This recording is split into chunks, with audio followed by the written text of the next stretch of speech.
2024 के चुनाव को लेके धुलिया मतदार संघ और मालेगांव में लेके एक लोकतंत्र की बात की जा रही। बार बार एक नारा दिया जा रहा, सेकुलर उम्मीदवार को वोट देना है, आपकी बार संविधान बचाना है, लेकिन कौन उम्मीदवार है उसका नाम नहीं लिया गया अभी तक।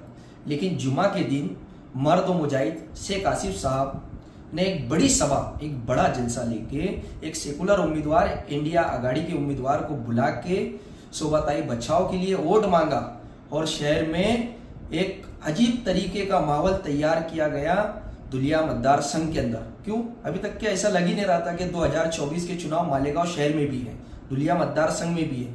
हमारे यहाँ बार बार आवाज दी जा रही अब की बार सेकुलर उम्मीदवार, लेकिन उम्मीदवार है कौन कोई किसी को बताने के लिए तैयार नहीं था।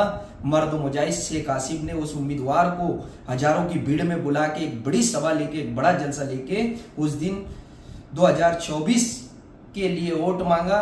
20 मई के दिन जाके अपनी वोट पंजा निशान पे दीजिए इंडिया आघाड़ी के उम्मीदवार को। ये मर्द मुजाहिद सिर्फ शेख आसिफ का ही काम है। मालेगांव के अंदर और धुलिया मतदार संघ में कई बड़े बड़े नेता बैठे, बार बार एक ही नारा दिया जा रहा है, अब की बार सेकुलर उम्मीदवार, लेकिन उम्मीदवार का नाम नहीं बोला जा रहा। क्यों नहीं बोला जा रहा? इसकी वजह क्या है? मैं कई बार सुन रहा हूं, खबरें में बार बार आ रहे, यूट्यूब पे बार बार बातें की जा रही अब की बार सेकुलर उम्मीदवार, लेकिन उम्मीदवार कौन? इंडिया अलायंस के उम्मीदवार को किन्हें कोई तकरीर, कोई सभा, कोई कार्नल मीटिंगों में नहीं बुलाया गया। सिर्फ शेख रशीद परिवार ने एक बड़ी सभा लेके इंडिया अलायंस के उम्मीदवार के लिए वोट मांगी। तायरा मैडम साहिबा ने 20 मई के दिन सुबह उठ के पंजा निशान पे जाके आप वोट दीजिए। और इस बार सेकुलर उम्मीदवार बीजेपी का पूरा खात्मा करने के लिए मर्द मुजाहिद शेख आसिफ, जब 3 तारीख के दिन जब जलसा हुआ मालेगांव शहर में, तो पूरा धुलिया मतदार संघ गर्म हो गया और बीजेपी को एक डर सताने लगा कि अब मर्द मुजाहिद शेख आसिफ ने इंडिया अलायंस के उम्मीदवार का ऐलान किया।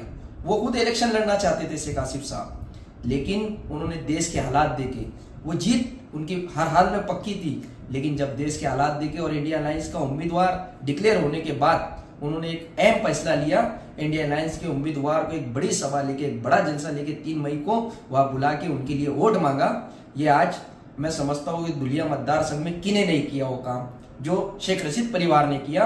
और तायरा मैडम साहिबा ने उस उम्मीदवार के लिए आवाज लगाई कि 20 मई को जाके पंजा निशान पे वोट देना चाहिए। क्यों? हमारे शहर के दूसरे लीडर धुलिया मतदार संघ के क्यों बोल नहीं रहे? क्या वोट किस पे देना चाहिए? सिर्फ अब की बार सेकुलर उम्मीदवार बोला जा रहा।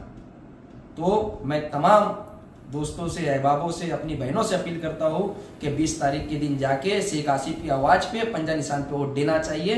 अब की बार सेकुलर उम्मीदवार और बीजेपी को खत्म करने वाला मर्द मुजाहिद सिर्फ शेख आसिफ है धुलिया मतदार संघ में, और इंशाल्लाह इन्हीं की आवाज पे लोग वोट दे और अब की बार सेकुलर उम्मीदवार। डायमंड कारपेट, हमारे वहाँ कारपेट, गराज, हेडलोन, रेलवे वाला कारपेट होलसेल रेट में दिया जाता है। हमारा पता याद रखें, मुस्तफा बंगार बाजार, डायमंड कारपेट।